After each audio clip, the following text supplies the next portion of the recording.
Good morning everyone, ঘরকন্যা Shantini ব্লগে তোমাদের অনেক অনেক স্বাগত, ভালোবাসা। আশা করি তোমরা সকলেই ভালো আছো, সুস্থ আছো। আমিও ভালো আছি। বাবা, এত ভালোবাসা সকাল সকাল। গুড মর্নিং বলে দাও। Good morning. তো মাম্মামকে দুধ খাওয়ালাম একটু আগে, আমিও চা খেলাম। আর তোমাদের দাদা ভাইও একটু আগে বেরোলো। আমি খিচুড়ি, কালকের তো ভাত ডাল তোমাদের বলেইছি আগের ব্লগে, ভাত রান্না রয়েছে, ডালও রয়েছে। তা ভাত আমাদের আর কিছু করব না, কারণ তোমাদের দাদা ভাই দুপুরে খাবে না। খাওয়ার মধ্যে হচ্ছে আমি খেয়েও আবার রাতের জন্য বাঁচবে। তো শীতকাল বলেই ঠিক আছে, ঠিকঠাক থাকবে। গরমকাল হলে আর ঠিক থাকতো না, অত ভাত ফেলা যেত। তো দাও কথা বলে নি, একটু কথা বলে নি দিয়ে। তো ওই জন্য আমাদের ভাত আর করব না কিছু। মামামের জন্য ভাবলাম একটু খিচুড়ি বানিয়ে দিই আজকে, সবজি দিয়ে, গাজর আলু পেঁপে এগুলো দিয়ে খিচুড়ি চাপিয়ে আসছি। খিচুড়িটা হোক, আর করব ভেবেছিলাম ফুলকপি আলু দিয়ে মাছের ঝোল করব, বা ওই মাখা মাখা টাইপের একটু তরকারি করব। তা ভাত ডাল রয়েছে, আর এমনি ঝোল ফোল খেতে আর ভালো লাগে না বেশি প্রত্যেক দিন। ডাল যখন রয়েছে, ফুলকপি আলুটা ভাবছি ভেজে নেবো, অনেকদিন ফুলকপি ভাজাটা খাওয়া হয় না। তো ওটা ভাজবো, উচ্ছে ভাজবো। কালকের আলু রয়েছে কিছু সিদ্ধ করা, ওইগুলো ভাজবো দিয়ে। আর করব মাছ ভাজবো।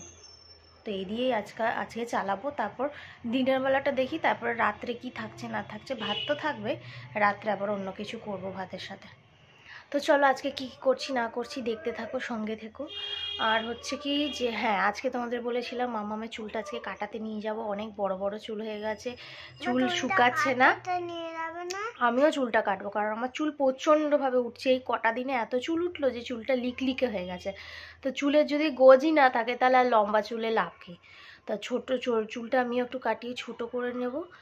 গরমকাল আস্তে আস্তে আবার বড় হয়ে যাবে। তো দেখা যাক কতটা কি করতে পারি। যা ঠান্ডা পড়েছে, বেরোতেই ইচ্ছা করছে না, দাঁড়াও। কিন্তু কিছু করার নেই, সকালবেলাতেই বেরোবো। রান্না ঠান্না করে, কাজ থাকবে, কাজ পরে করব। তো ওই কাজটা মিটিয়ে এসে চুল টুল কেটে এসে তারপরে দেখো আমার ভুরুগুলো অনেক দিন প্লাক করা হয়নি, কেমন একটা হয়ে গেছে। দূর থেকে দেখতে বোঝা যাচ্ছে না, কাছে বোঝা যাচ্ছে। তো আবার নতুন বছরে ঢুকছে, একটু তো বছরের শেষে, এই বছরের শেষে একটু সাজুগুজু করতেই হবে, নিজেকে ভালো রাখতেই হবে। তো যাই হোক, ওই জন্য একটু পার্লারে গিয়ে এসবগুলো করে আসব। আর আমি পার্লারে ফেসিয়াল করি না, না হলে ফেসিয়াল করতাম। আমি যা করার বাড়িতেই করি, ঘরোয়া উপায় আর কি করি আমি মুখের জন্য, পার্লারে যাই না মুখের জন্য। তো চলো আজকের ব্লগটা দেখতে থাকো, সঙ্গে থেকো। আর চুলের কি কাটিং করছি তোমরা দেখতে থাকো। বাজে এখন 9:30, মাম্মামের খাবার চলে এসছে, খিচুড়ি আর ডিম সিদ্ধ। আর মাম্মাম দেখো কত চাবি, তোমাদের দাদা ভাইয়ের চাবিগুলো নিয়ে খেলছে।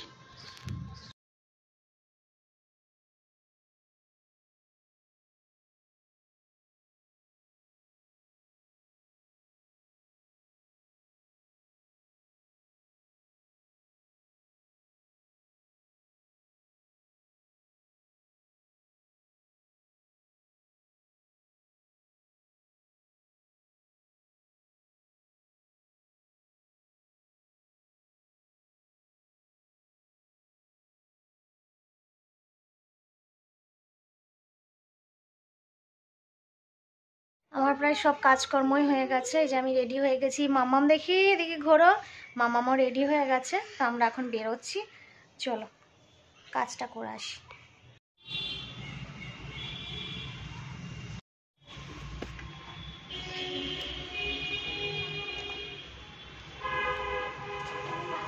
মামাম আর আমি এইমাত্র এলাম, দিয়ে ফ্রেশ হলাম।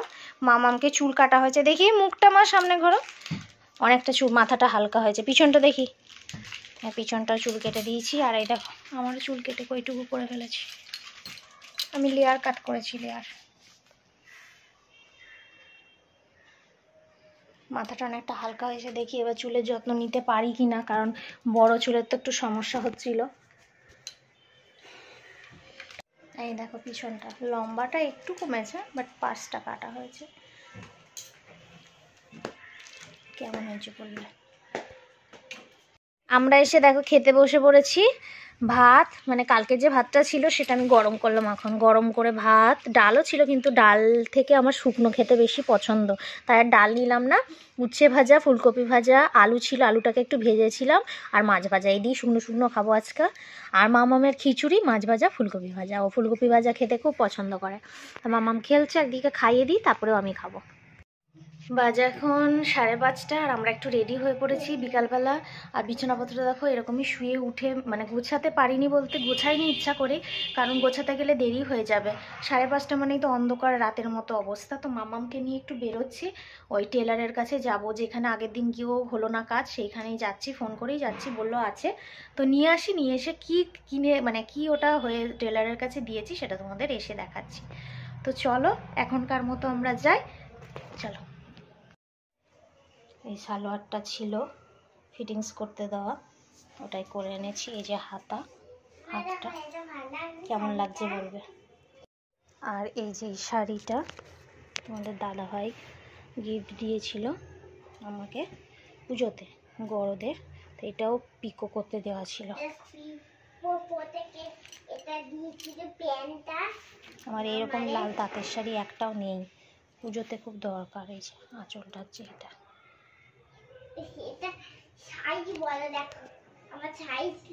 প্যান্টটাও দেখো প্লেন করেছিল, তো আমি বললাম একটা লেজ লাগিয়ে দিতে, তাই লেজ লাগিয়ে দিয়েছে।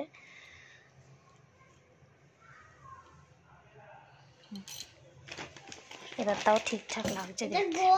মামকে খাওয়াতে বসলাম, ফুলকপি ভাজা, আজকে গরম গরম ভাত করেছি, আলু সিদ্ধ দিয়ে মেখে, ডিম সিদ্ধ আর ফুলকপি ভাজা দিয়ে খাওয়াচ্ছি।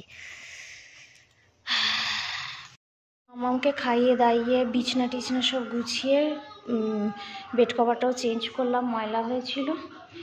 আর হচ্ছে এবার খাবো আমি ভাত, 9:30 মতো বাজে। দেখো কার শীতকাল বলে ভাত এখনও ভালো আছে, তো ভাতটাকে একটু গরম করলাম ভালো করে। দেখো আবার গরম গরম ভাত, এই দেখো ডিমের অমলেট করলাম, ডাল, মামামের একটু খিচুড়ি আছে, ভাবছি এই খিচুড়িটা আমি একটু খেয়ে নেব, তার সঙ্গে একটু ভাত মিলিয়ে খেয়ে নেবো, নাহলে নষ্ট করবো। এটা হচ্ছে ফুলকপি ভাজা,